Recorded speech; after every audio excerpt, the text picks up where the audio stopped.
औज़ुबिल्लाहिमिनश्शैतानिर्रजीम बिस्मिल्लाहिर्रहमानिर्रहीम। जी अस्सलाम वालेकुम क्लास 9। उम्मीद करती हूँ कि आप सब खैरियत से होंगे।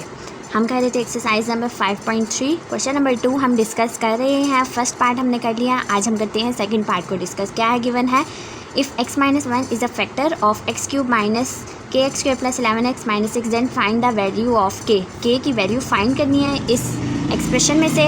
और क्या बताया हुआ है साथ में, x-1 is a factor of this one.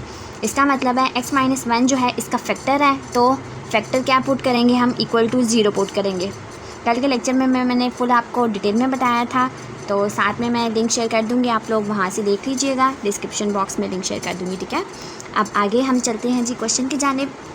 सबसे पहले हम क्या करते हैं, सपोज कर देते हैं let p of x is equal to p of x हमारे पास क्या था, x³ minus kx² plus 11x minus 6, इसको हम नाम दे देते हैं 1 का।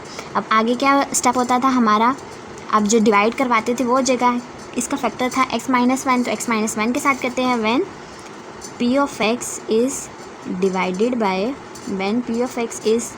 Bye x-1 then x-1 factor था, मतलब कि x-1 से हमने डिवाइड करवाया था। अब x-1 इक्वल टू 0 हो जाएगा, प्लसिंग 1 ऑन बोथ साइड्स हो जाएगा यहाँ पर। अब प्लसिंग 1 ऑन बोथ साइड्स, क्योंकि हमें x की वैल्यू चाहिए, 0 प्लस 1 कैंसिल हो गया ऑपोजिट साइन से, तो x इज़ इक्वल टू 1 आ गया। अब x इज़ इक्वल टू 1 आया, x की वैल्यू को हम पुट करते हैं p ऑफ x में, जो कि 1 है। By putting value of x in 1, अब ये हो जाएगा p of 1 is equal to, अब x था यहाँ पर हमने 1 पुट किया, जहाँ x आएगा वहाँ हमने 1 को पुट करना है। 1 पुट करेंगे जी, 1 का cube minus k 1 square plus 11 1 minus 6। अब k की जगह 1 नहीं पुट करना, हमने सिर्फ x की जगह पर ही 1 पुट करना है। यहाँ तक हो गया। अब 1 का क्यूब जब हम लेंगे तो 1 1 ज़र 1 ही होगा, 1 माइनस k 1 1 ज़र 1 हुआ।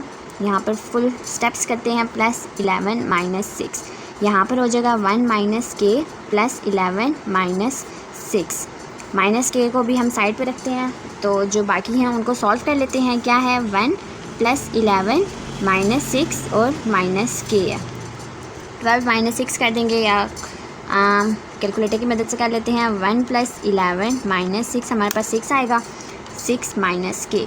अब p ऑफ 1 हमारे पास क्या आया, 6 माइनस k आया। p ऑफ 1 हमारे पास क्या आया, 6 माइनस k आया।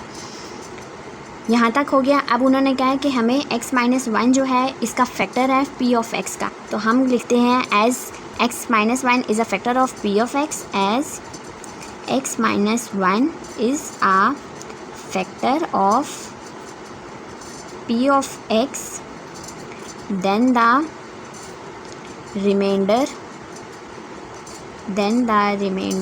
is equal to 0, then the remainder is equal to 0 होगा। फिर that is pa equal to 0 और r इक्वल टू 0, ठीक है।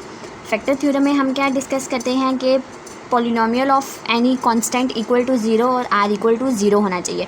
फैक्टर थ्योरम में हम डिस्कस करते थे कि जो रिमाइंडर r है उसको अगर जैसे कि हमें ना 23 रिमाइंडर गिवन है तो इक्वल टू हम 23 पुट करते थे, लेकिन अब उन्होंने कहा है कि हमारे पास फैक्टर थ्योरम है तो फैक्टर को हम इक्वल टू 0 हमेशा पुट करेंगे, ठीक है। p इक्वल टू 0 और r इक्वल टू 0 हो जाएगा।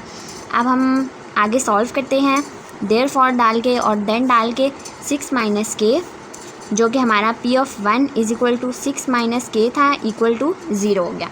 6 माइनस k था, यहाँ पर ये लिखना हुआ तो लिख लीजिए वरना रहने दीजिएगा। 6 माइनस k इक्वल टू 0, हमें क्या चाहिए, k की वैल्यू चाहिए, तो हम क्या करते हैं, plussing k on both sides कर देते हैं, plussing k on both sides.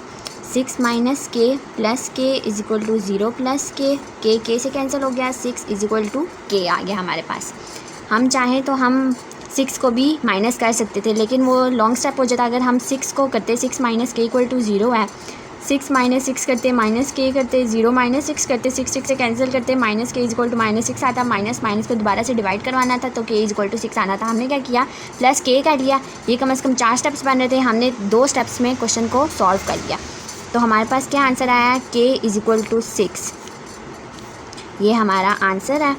So k equal to 6, ये हमारा आंसर हो गया। उम्मीद करती हूँ कि आज का लेक्चर आप सबको समझ आ गया होगा। बहुत आसान क्वेश्चन था, बिल्कुल जो हमने फर्स्ट पार्ट डिस्कस किया था कल, बिल्कुल ही वैसा ही है। वहाँ पर कुछ इक्वेशंस बन रही थी, ये देखिए यहाँ पर नीचे जाके हमने इनके फैक्टर्स बनाए थे, ये सारा प्रोसीजर किया था। आज तो हमारे पास सिंपल था 6 माइनस के इक्वल टू 0, तो हमारे पास वैल्यू आ गई 6 इज इक्वल टू के। ये रहा फ़र्क है। दोबारा से एक दफ़ा रिमाइंड करते हैं, क्वेश्चन हमें गिवन था। सबसे पहले हमने क्या किया, लेट किया, सपोज किया p of x is equal to this one. जो इक्वेशन गिवन थी उसको हमने पी ऑफ एक्स का नाम दे दिया और क्या दिया कि इक्वेशन 1 है। अब हमेशा हम स्टेप में क्या करते थे कि जो हमें फैक्टर गिवन होता था उसको हम इक्वल टू 0 पुट करके एक्स की वैल्यू निकाल के पी ऑफ ए में पुट करते हैं, मतलब कि पी ऑफ एक्स में पुट करते हैं तो एक्स की वैल्यू आ जाएगी। जैसे कि यहाँ पर गिवन है पी ऑफ 1, अब जहाँ जहाँ एक्स था वहाँ वहाँ हमने 1 पुट कर दिया। ये सारा प्रोसीजर किया तो हमारे पास पी ऑफ 1 के वैल्यू क्या आई, 6 माइनस के आई। अब उन्होंने हमें कहा है कि x minus 1 is a factor, बता दिया कि फैक्टर है। क्वेश्चन में से ही हमने स्टेटमेंट बनाई, as x minus 1 is a factor of p of x then the remainder is equal to 0। Factor की बात है ये, तो रिमाइंडर हमेशा क्या करना है, 0 पुट करना है, that is p equal to 0 और r equal to 0।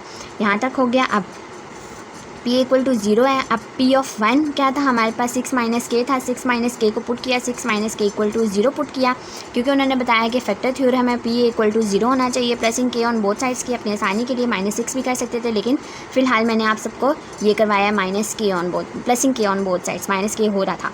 6 is equal to के आया, इसको सीधा करके लिख लिया और k equal to 6, so k equal to 6 हमारा आंसर आ गया। बहुत ईजी क्वेश्चन था, उम्मीद करती हूँ कि आप सबको समझ आ गया होगा।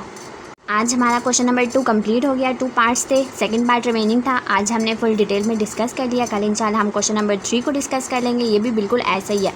यहाँ पर अभी हमें एक फैक्टर गिवन था, अब उन्होंने क्या है 2 फैक्टर्स गिवन है, 3 फैक्टर्स गिवन है, are the factors of p of x. इसको भी हम फुल डिटेल में डिस्कस करेंगे। तब तक के लिए अपना ख्याल रखिएगा और दुआओं में मुझे याद रखिएगा। ओके जी, अल्लाह हाफिज़।